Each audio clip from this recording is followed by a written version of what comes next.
샬롬으로 인사를 드리며 오늘도 새벽 기도 시간 하나님의 말씀을 먹는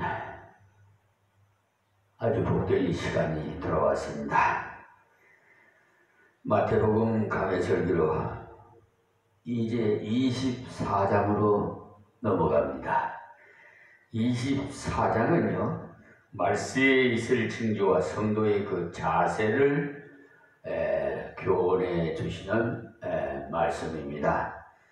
예루살렘을 바라보면서 그 멸망에 대해서 말씀하시던 주님께서 성전의 파괴와 예루살렘의 멸망은 말세에 있을 심판과 같은 성격의 진리임으로 함께 교훈하셨습니다.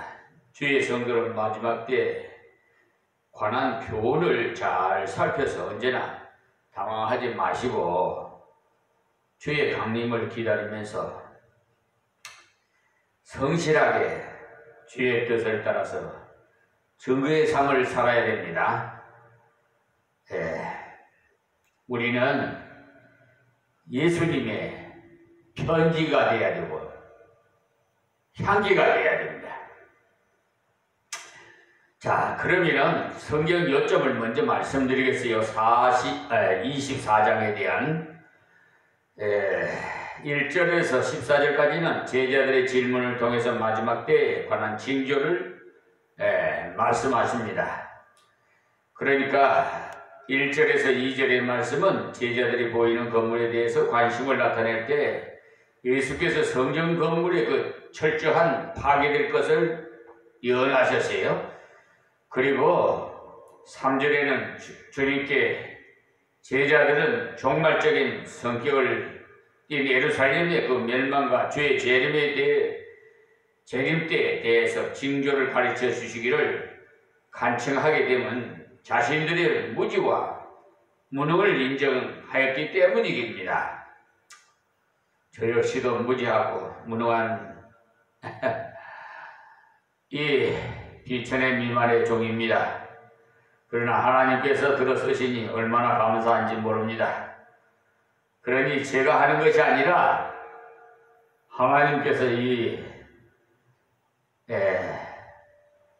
육체를 도구로 삼아 하나님의 말씀을 증거하게 하시는 겁니다. 제가 하는 건 아니에요. 그러니까 하나님의 음성으로 들으셔야 은혜가 됩니다. 4절에서 5절의 말씀은 심판이 있기 전에 진리의 혼란으로 미혹되기 쉬울 때가 온다고 말씀하심으로써 주의 일려준 말씀 위에 굳게 서야 실패하지 않습니다. 그리고 6절에서 8절의 말씀은 정치적인 혼란과 자연계의 그 격변이 있는 것은 심판의 전조임을 일러주어서 징조가 보일 때 두려워할 것이 아니라 더욱 주님을 확실히 의지하는 믿음을 점검해야 됩니다.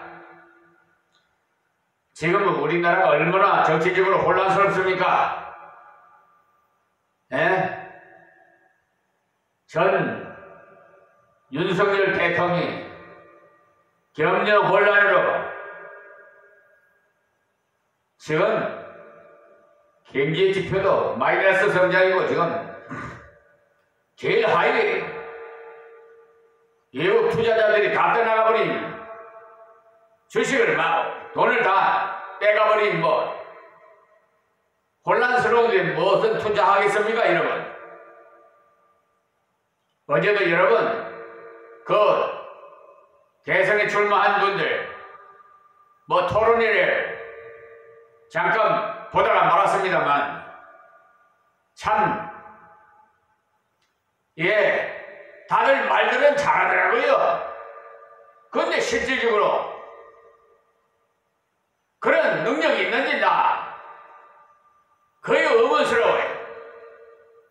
누가 말은 못합니까? 아무리 똑똑하고 아무리 많은 지식을 가졌다 해도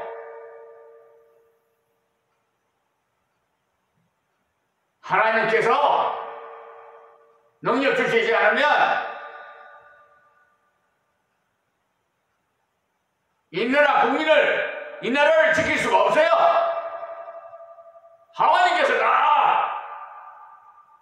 다스리기 때문에 주권자도 하나님 세웁니다. 근데 보면은 상대방을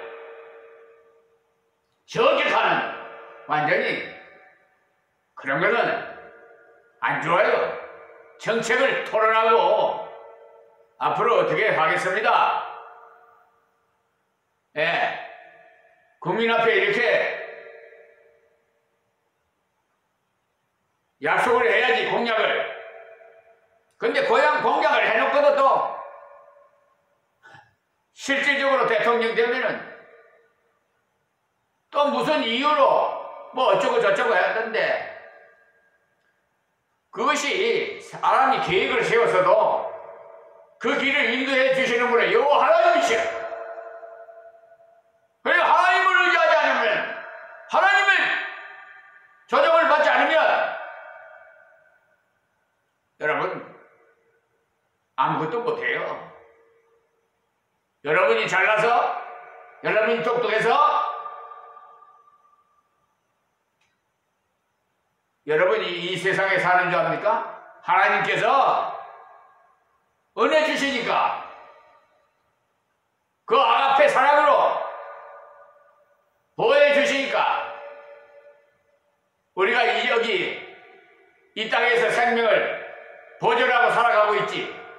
먼저 하나님께서 내 생명 내놔라 하고 거둬가실 줄 몰라요. 한 치 앞도 몰라. 근데 교만하게 이루 말할 소리.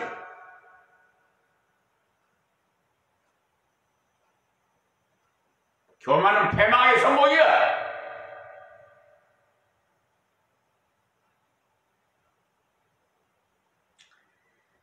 그리고 9절에서 12절 말씀은 그때 올바른 믿음을 가진 자는 핍박을 당함으로써 더욱 주님을 굳게 의지하고 주의 말씀을 따라서 행하지 않으면 시험에 빠져서 서로 의심하고 불안해서 넘어지기가 쉬웠습니다.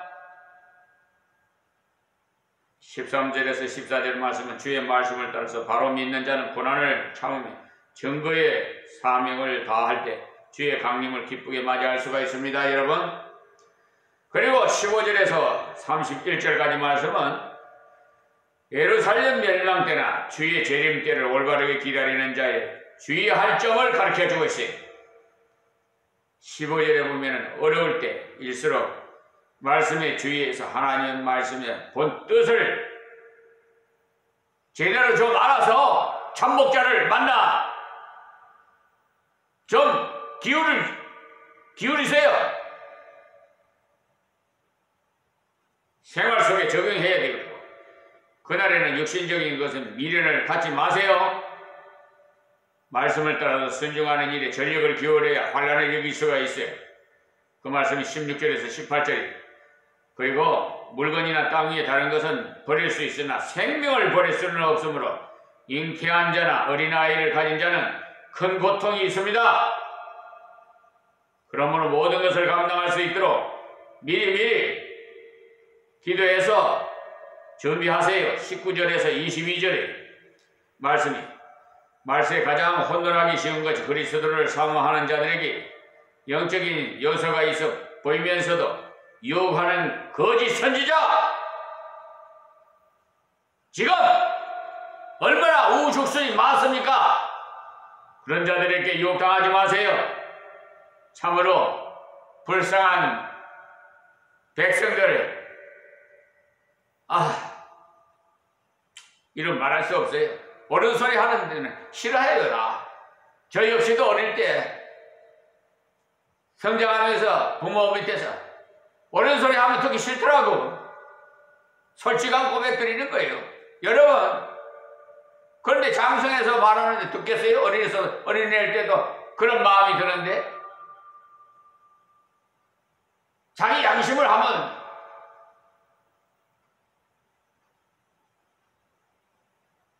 말씀에 거울을 삼아서 한번 비춰보세요. 내가 어떤 모습인지.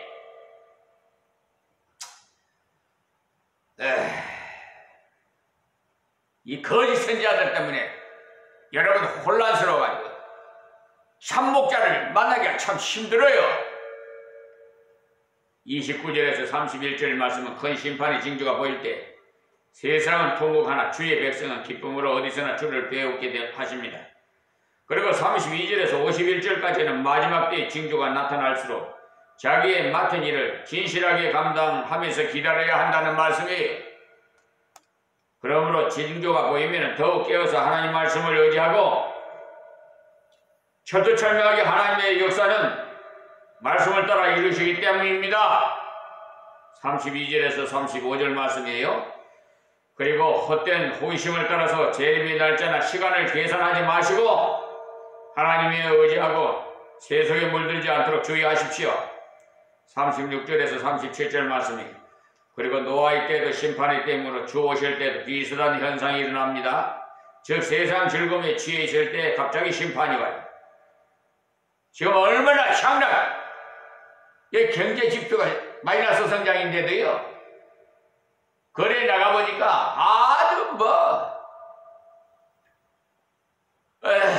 고승용차를 타고 다니면서 할 짓은 다 하더라고요.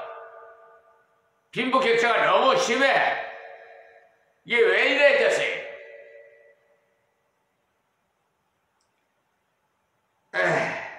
그거는 여러분들이 판단하세요.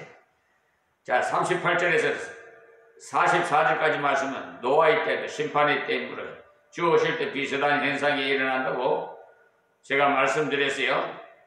그러니까 즐거움에 취해 있지 마세요. 향락을 즐기고 그러므로 자기의 맡은 일을 잘 감당하면서 날마다 깨어 준비하십시오. 그리고 45절에서 47절 말씀은 항상 맡은 일에 진실하고 돕는 자가 될 때 상금에 참여하게 됩니다. 48절에서 51절 말씀은 교만하고 나태하면 심판에 이르게 됩니다. 그러니까 24장에 나타난 진리는요, 심판과 말씀에 관한 교훈을 주시면 두렵게 하기 위한 것이 아니고 담대히 준비하게 하기 위함입니다. 그러므로 말씀을 깨달을수록 담대히 그날을 기다리십시오. 두 번째는 말씀의 징조는 혼돈입니다. 그러므로 생활의 질서와 규모가 말씀을 따라 있어야 해요. 세 번째는 영적인 능력을 가장한 거짓 선지자를 조심하세요. 그것을 분별하기 위해서는 말씀을 따라서 진실한 준비가 필요합니다. 네 번째는 기다리는 것만이 아니고 규모 있게 살면서 맡은 것을 감당해서 기다려야 합니다.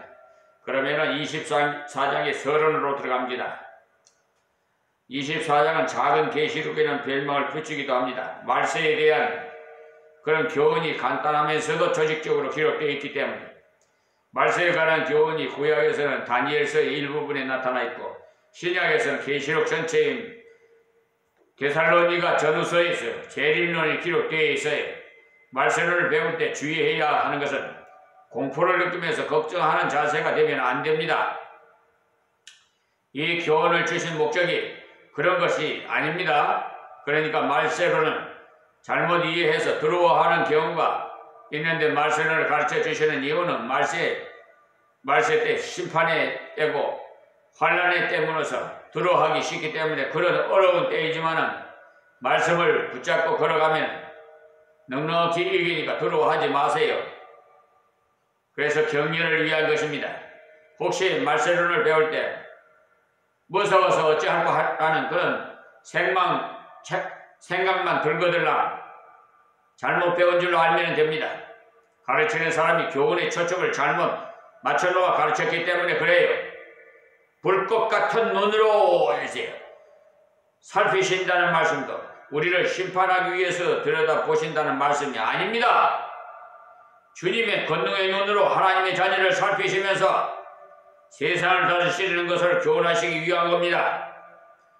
불꽃 같은 눈으로. 그러니 주님의 권능을 강조하기 위해서 쓰신 말씀이 그니 결코 그리스도인이 정죄하시려고 불꽃 같은 눈으로 살피시는 것이 아니에요. 하나님께서 계시록을 주신 의도를 바르게 알아야 돼요. 성경을 볼 때 보는 각도를 바르게 알아야 돼요. 그래서 참목자에게 말씀을 들어야 되고 신앙생활을 해야 돼요. 성경을 보는 각도가 잘못된 사람은 계시록을 주로 가르치기 때문에 계시록을 배우면 문제가 많은데 흔히 지금 어디쯤 왔습니까? 라고. 몇 대접에 왔습니까? 라고 묻는데 몇 번째 대접인지는 아는 것은 아무 의미가 없어요.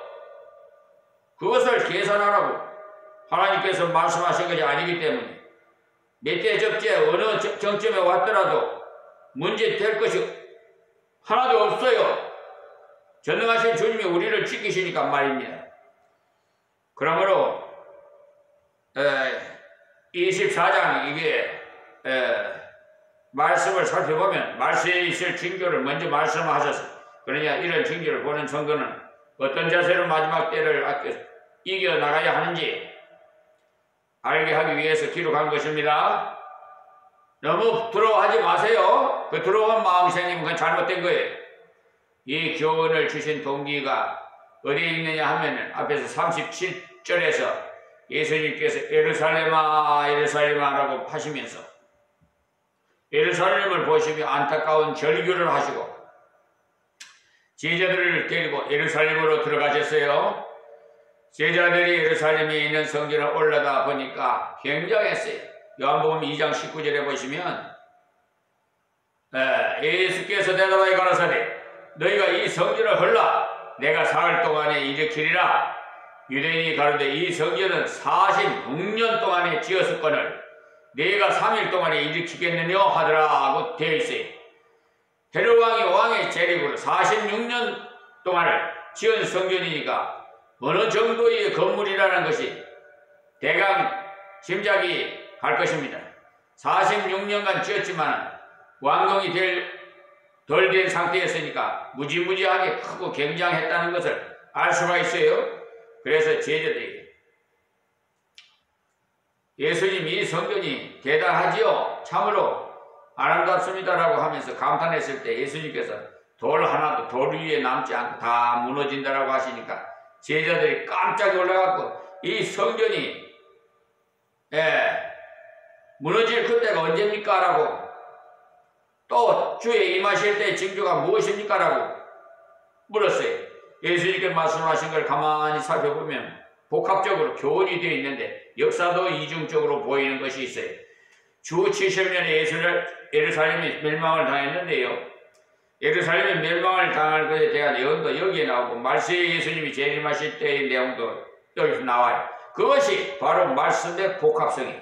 그런데 왜 그 두 가지를 같이 교훈을 하셨느냐 하면 두 가지가 다 심판의 성격을 가졌기 때문에 원리가 같다는 겁니다. 그래서 같이 다루었던 거죠.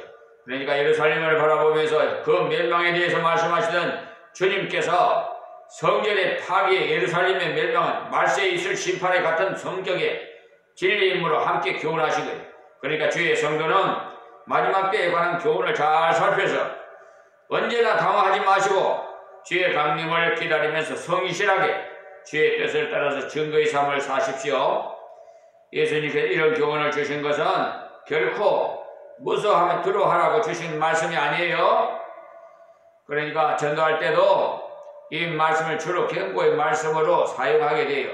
노아가 전도를 할 때도 앞으로 홍수로 인해서 인간들은 모두 망한다. 그러나 방주에 들어가는 사람은 망하지 않는다. 이것을 말씀해 줬어요. 그러니까 먼저 심판을 가르쳐줘야 구원을 받은 마음이 생기기 때문에 믿지 않는 자에게는 심판을 먼저 증거하면서 그 가운데 구원을 받으려면 그리스도만 믿어야 한다는 것을 증거해 줘야 됩니다. 천국과 지옥이 있다는 것도 확실하게 가르쳐주라 이 말입니다. 그러나 구원받은 하나님의 백성에게는 확신을 주기 위해서 담대하게 하기 위해서 주신 말씀이 그런데 조금 전에 말씀드린 대로 공포 분위기를 조성하면서 참다운 증거를 못해요. 자기 자신도 벌벌 떠는 주제에 남에게 평안의 복음을 믿으라고 옳게 증거할 수가 있겠습니까 여러분? 자 그럼 1절에서 14절의 말씀을 우리가 받겠는데요. 제자들의 직무를 통해서 마지막 때에 대한 징조를 예수님께서 일러주시는 말씀이에요. 24장 앞에서 말씀드린 대로 앞에서 37절에 연결되어 있는데 예루살렘아 예루살렘아 선지자들을 죽이고 네게 파송된 자들을 돌로 치는 자여 암탉이 그 새끼를 날게 하려 모험같이 내가 네 자녀를 모으려 한 일이 몇 번이냐 그러나 너희가 원치 아니하였도다 이랬어요. 하나님께서 이스라엘 백성들로 구원하시기 위해서 여러 가지 방법으로 선지자를 통해서 역사하셨지만은 그들이 계속 반역했기 때문에 예루살렘이 그 운명이 비참하게 된다고 경고하신 거예요. 그런데 예수님께서 심판받을 예루살렘을 안타까워하시면서 너희는 찬송하리다 주의 이름 오시는 이여 할 때까지 나를 보지 못하리라 하시니라고 하심으로써 주님을 참으로 영접할 때 가서야 예루살렘이 예루살렘답게 된다는 말씀하신 거예요. 그래서 새 예루살렘이라는 말이 계시록에 나오는데, 그러니 소위 육적인 예루살렘은 아무런 가치가 없습니다. 갈라디아서 4장 21절부터 보시면은 내게 말하라 율법 아래에 있고자 하는 자들아 율법을 듣지 못하였느냐. 기록된 바 아브라함이 두 아들이 있으니 하나는 계집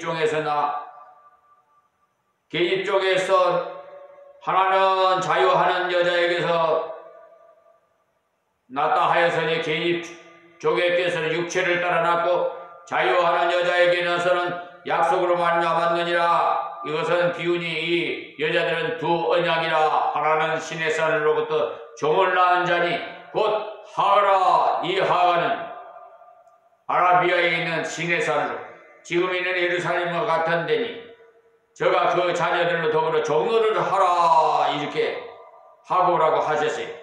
거기서 육체를 따라 낳았다는 말은 하나님께서 주시는 방법으로 얻지 않고 자기 계산으로 젊은 여자와 결혼해갖고 아이 낳지 싶어서 자기 힘을 따라서 아이를 낳은 것이라는 겁니다. 이 말은 곧 내 힘으로 천당 가자는 주의로 율법주의라는 겁니다. 그러나 자유하는 여자는 곧 사라를 통해서 약속으로 인해 주셨다는 것을 강조했어요. 내가 너희 집에 아들을 주리라 하신 약속을 믿었을 때 주셨다는 말씀이요. 이것이 곧 복음입니다. 사실 이 자유할 이 아가는 90세 사라는 이제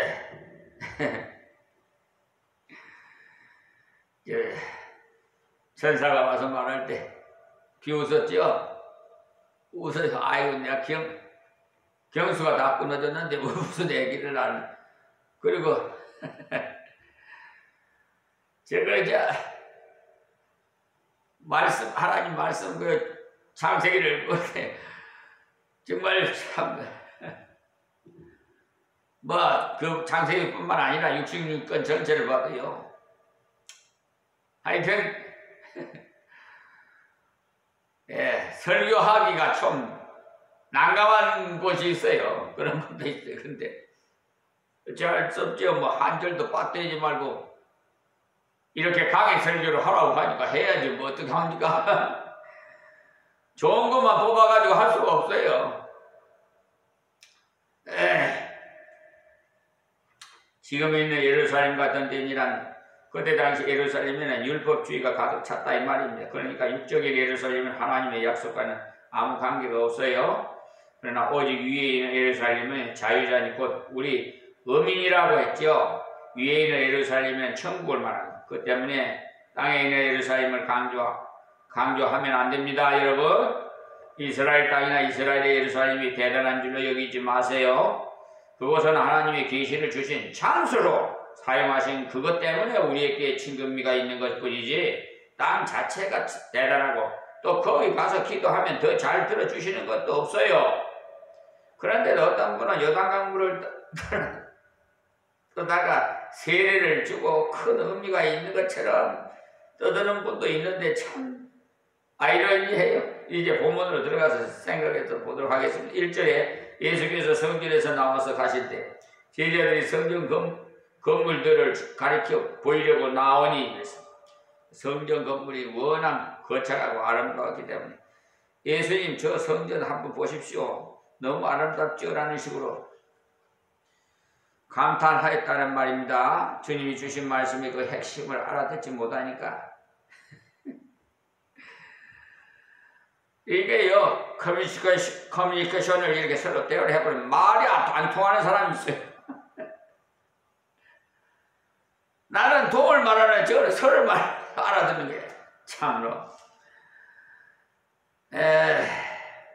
그러니까 주님이 주신 말씀의 핵심을 알아듣지 못하니까 세상을 볼 때는 인간적인 관점에서 보게 되죠. 자, 2절 말씀입니다. 대답하여 가라사대 너희가 이 모든 것을 보지 못하느냐? 내가 진실로 너희에게 이르노니 돌 하나도 돌 위에 남지 않고 다 무너뜨리리우리라. 겉모양을 보지 마시고 그 성전 안에 무엇을 하고 있으며 무엇이 일어나고 있는지 그것을 보라는 거예요. 우리나라도 마찬가지예요. 우리나라가 선진되어 가고 10대 강대국에 뭐 들어가요 어쩌고 저쩌고 하는데 그거요 하나님께서 은혜로 그러죠. 아니면 흙 불어버리면 이 지구가 다 날아가 버려요. 저 캘리포니아 그 바람인가 한번 팍 해가지고 전부 다 날아가 버리는 거 여러분 보았죠 뉴스로. 흔적도 없어요. 없어져 버려요. 항상 무대가 중요한 것이 아니라 그 무대 위에 사람이 중요하죠. 교회도 마찬가지. 기독교인 1000만이라고 뭐 2000만이니 뭐 사실 중요한 것이 아니라 중생한 하나님의 자녀가 얼마가 중요한 거지. 제자들이 보이는 건물에 대해서 관심을 나타낼 때 예수님께서는 성경 건축에 철저한 파괴를 예언했어요. 성전이 왜 무너집니까? 흔히 잘못 생각하면 예루살렘 사람들이 악해서 그들의 죄값으로 성전이 무너졌다고 생각합니다. 그러나 성경적인 관점에서 보면 그것이 아니에요. 그것은 겉으로 본 이유고 참다운 이유는 성전이 한 사명을 다 했기 때문이에요. 성전이 할 사명 말이에요. 예수님께서 십자가에 돌아가심으로써 성전이 해야 할 일 다 이루셨기 때문에 성전은요 제사를 드리는 곳이었기 때문에 그 때문에 지금의 교회는 성전의 성격이 있는 것이 아니라 회당의 성격을 가졌어요. 그래서 예배당, 교회, 거인들이 모이는 회당, 유대인들이 5집만 모여도 회당을 짓고 거기 모여서 성경을 배우고 예배를 드리고 회의도 했어요. 우리나라에도 서교 초기에는 회당에 가자 이런 말을 사용했습니다. 제가 어렸을 때도 할머니께서 회당에 가자라고 하셨습니다. 데려가시는 경우도 있어요. 어떤 분들은 예사로 교회당을 성전이라고 하는데 물론 거룩한 예배를 드리는 장소라는 의미에서는 성전이라고 말할 수도 있겠지만은 엄격하게 성경 말씀에 비춰보면 교회당은 성전이라고 부르는 것은 전혀 어울리지 않아요. 예배 드리는 곳이기 때문에 예배당이지. 그래서 우리 교회 앞에 입구에 다 예배당이라고 써놔 있잖아요. 어떤 데 가면은 무슨 교회 입구에다 그렇게 써놨잖아요. 저 현관문에다가. 잘못된 거예요. 예배당이라고 써야 돼. 또 어떤 사람은 교회당을 재단이라고도 하는데 그런 말은 될 수도 있는 대로 쓰지 않는 게 좋습니다. 우리는 지금 소나 양을 잡아가지고 제사를 드리지 않잖아요. 예수님께서 십자가에 돌아가셨다고 부활하심으로 영원히 완전히 제사는 끝났기 때문에 다시는 제사 드릴 필요가 없어요. 예수님께서 자기 몸으로 드린 제사가 완전한 제사였기 때문입니다. 이런 내용을 히브리서를 이걸 보시면 잘 나와 있어요. 아시는 분도 많으시겠지만은 다시 확인하는 의미에서 한번 찾아볼까요? 히브리서 10장 1절 한번 보세요. 율법은 장차 오는 좋은 일에 그림자요 참 형상이 아니므로 해마다 늘 드리는 바 같은 제사로는 나오는 자들은 언제든지 원죄케 할 수 없느니라 이렇게 말씀했죠. 그러니까 구약시대의 양이나 소로 제사 드리는 것으로 결코 죄인을 원죄케 할 수 없다 이 말씀이에요. 그렇지 아니하면 섬기는 자들이 단번에 정결케 되어 다시 죄를 깨닫는 일이 없으리니 어찌 드리는 일을 그치지 아니하였으리요. 그러나 이 제사들은 해마다 죄를 생각하게 하는 것이 있나니 이는 황소와 염소의 피가 능히 죄를 없이 하지 못함이라 하였어요. 구약의 사람들은 황소와 염소를 잡아 제사 드렸는데 또 생활이 어려운 분들은 비둘기라도 잡아서 드리고요. 그런데 사람이 죄가 염소가 어찌 제사 안다는 말입니까 여러분? 그렇다면 구약의 사람들이 어떻게 제사 안 받았습니까? 제사를 드리면 사해 주리라 하신 하나님의 약속 때문이에요. 쉬운 예를 하나 들자면요. 김 집사님이 제게